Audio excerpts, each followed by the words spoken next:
Ancient Egypt is often celebrated for its monumental pyramids, sophisticated mathematics, and profound spiritual beliefs. But behind the splendor and the worship of gods lay a justice system steeped in brutality.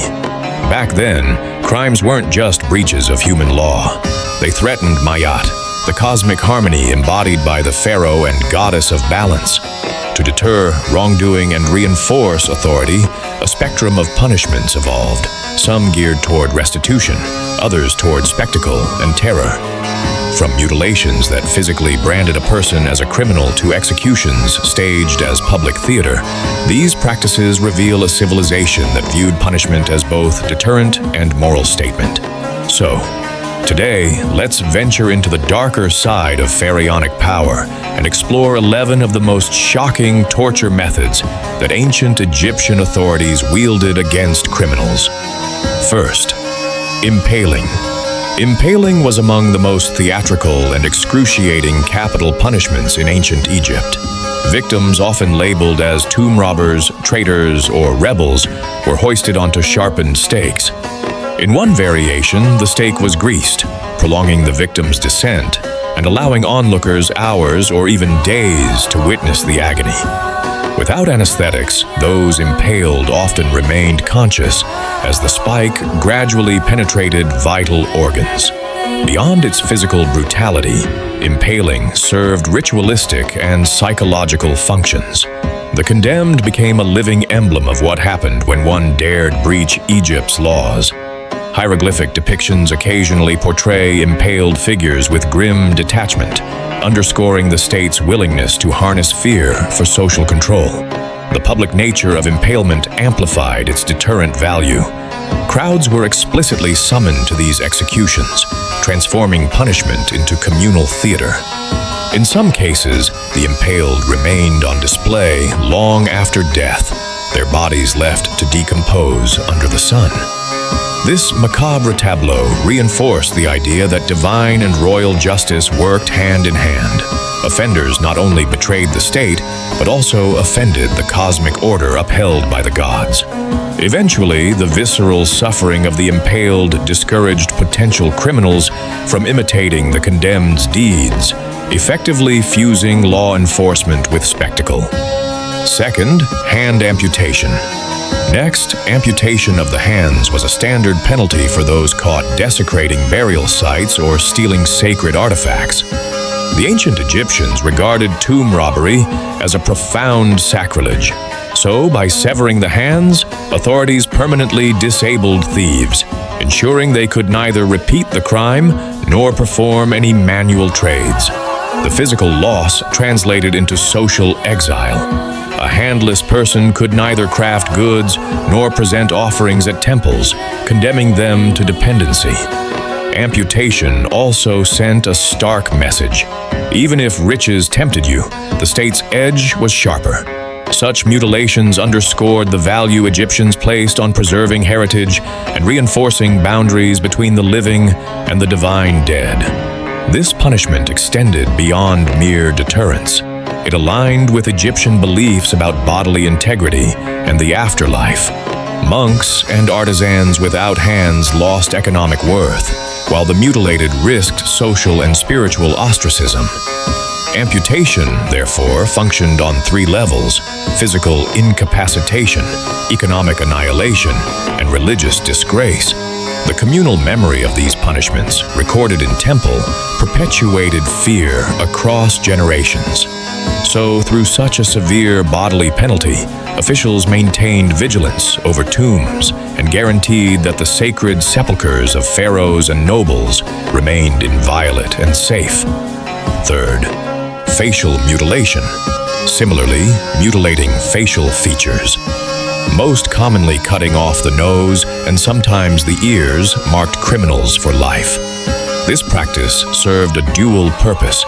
It dramatically disfigured the offender and ensured instant recognition if they ever re-entered society. Exiled adulterers, fraudsters, or grave robbers bore these badges of shame, physically broadcasting their crimes. The deliberate removal of noses had ritual undertones as well. The nose, tied to one's life force and breath in Egyptian cosmology, was as vital to identity as the heart. By removing it, authorities sent offenders toward social and spiritual decline, truncating their capacity both to live honorably and to join communal rites. Once marked, individuals faced lifelong exclusion. They could not blend into crowds, secure respectable employment, or participate in temple festivals. In a culture obsessed with wholeness for the afterlife, facial disfigurement stripped one of ritual purity. Even if an offender evaded execution, their sapless visage cemented their infamy. 4. Drowning in the Nile. Next, drowning was a favored execution for repeat or irredeemable offenders. The condemned, often thieves, perjurers, or political conspirators, were bound and sealed within woven baskets or sacks before being cast into the Nile. Water, in Egyptian thought, embodied both creation and destruction. The river brought life, but could also reclaim those who violated the divine order. So, drowning symbolized a final severance from the community and the gods. Those who perished lacked proper funerary rites and risked eternal oblivion. This method was efficient, economical, and steeped in metaphor. Let the life-giving waters consume the unworthy. While less visually protracted than impalement, drownings were typically public events. Officials would stage them at prominent riverfronts, allowing witnesses to see offenders vanish beneath the currents. That communal experience reinforced the notion that even Pharaoh, the living embodiment of divinity, would not protect those who trashed the laws. Also, the cultural terror of drowning lay in its denial of burial rites. In Egyptian belief, the soul required mummified remains and memorial offerings to navigate the afterlife. By drowning criminals, authorities ensured not only their physical death, but also their spiritual erasure.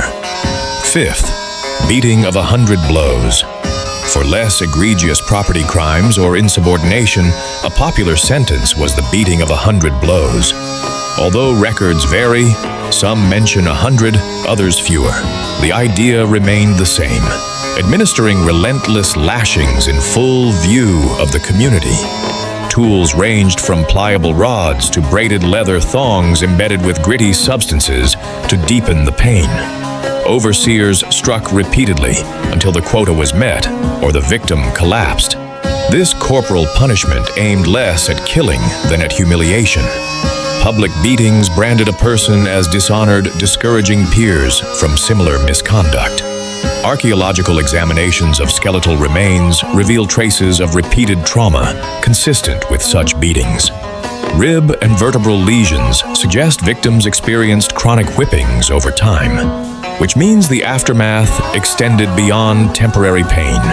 Many suffered infections, muscle damage, or permanent scarring. But despite the brutality, the beaten remained alive. Another layer of shame as they returned to daily life, marked by visible wounds. This punishment underscored the link between physical integrity and social status. Only those who adhered to laws could move unscathed through society. 6. Burning alive. On the other hand, burning was reserved for crimes deemed especially corrosive to social or religious order, most notably adultery. Adultery violated not only family bonds, but also the principle of mayat by introducing deceit and impurity. When discovered, adulterous individuals faced immolation on pyres or within sealed chambers, flames purified by destruction, obliterating the bodies of those who defied Egypt's moral codes. Less frequently, heretics or magicians accused of wielding forbidden arts also endured burning, their ashes scattered as a final statement. Corruption would not survive fire. Public executions by burning were rare but unforgettable. Authorities often staged them near temple precincts or palace grounds so that passers-by absorbed the grim lesson. Egyptian texts hint at calls for mercy in exceptional cases, especially if the accused confessed and sought absolution. Nevertheless, the standard practice symbolized absolute rejection. No corpse, no funeral, no chance at intercession by deities. In essence, burning made transgression synonymous with spiritual contamination, demanding total eradication. 7th, banishment to Rhinocorura. Also, not all punishments ended in death or mutilation. Some criminals faced exile to Rhinocorura, a notorious prison city on Egypt's eastern fringes. Stripped of possessions, exiles wandered dry plains or crowded into temporary camps with scarce water. The environment itself served as a torturous prison. Sandstorms, thirst, and violence among inmates claimed countless lives. To prevent escapes, officials often supplemented exile with facial mutilation, nose or ear removal, guaranteeing quick identification. This combination of geographic and physical punishment discouraged would-be offenders, warning them that if you crossed the law, you would risk both bodily disfigurement and a slow death in the wasteland. Rhinocorura exile targeted repeat offenders or those whose deeds defied swift execution. By banishing individuals beyond the Nile's life-giving banks, authorities turned Egypt's riches against its outcasts. Chronicles describe exiles scavenging for contaminated water and resorting to banditry, an informal death sentence under harsh desert rules. Also, rarely could an exile reintegrate. The dual stigma of disfigurement and desert survival separated them forever from society's moral and physical confines. 8. Forced labor and slavery. Moreover, slavery and forced labor operated as long-term punishments for a range of crimes, from theft to political dissent. Offenders became state property, sent to work quarries, mines, or construction sites under brutal overseers. Papyrus records detail quotas for stone cutting, brick making, or hauling heavy loads across desert roads. Rations were minimal. Water holes in mines often stood contaminated. Overseers wielded whips and sticks, punishing people for alleged inactivity. The punishment combined physical exhaustion with psychological despair. The condemned toiled away brilliant summers and freezing winters, dreaming only of freed breath. Many laborers died of heat stroke, infection, or collapse. Those who survived seldom regained full health, returning home with permanent disabilities. Thus, the use of forced labor embodied Egypt's mercurial approach to justice: salvation through service, redemption through sweat.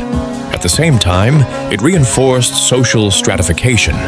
Criminals remained on society's hems, shackled by their debts to the state and the gods they had offended. 9th, burial alive. Next, in rare but grotesque instances, the state opted to bury criminals alive within sealed pits or unused tombs. This method combined execution with symbolic rejection. Offenders were buried without mummification or funerary offerings, condemning them to neither life nor afterlife. Archaeologists have unearthed limestone-lined shafts containing skeletons with no burial goods, suggesting swift entombments without ceremony. Victims likely suffocated or starved, their screams muffled by earthen lids. This practice dramatized the ultimate alienation from society. Not even in death could the offender find rest among ancestors. A live burial resonated deeply in a culture that prized proper interment. Ancient Egyptians believed unburied souls wandered restlessly, unable to join Osiris's judgment. So, by deliberately denying burial rites, the state enacted a dual punishment: physical demise and spiritual oblivion. The psychological terror lay in anticipation to be lowered alive into darkness, listening to dirt fall until overwhelming silence reigned. Such treatment targeted those viewed as irredeemable, ensuring their misdeeds would echo as warnings long after their hollow tombs were forgotten. 10. Execution by crocodiles.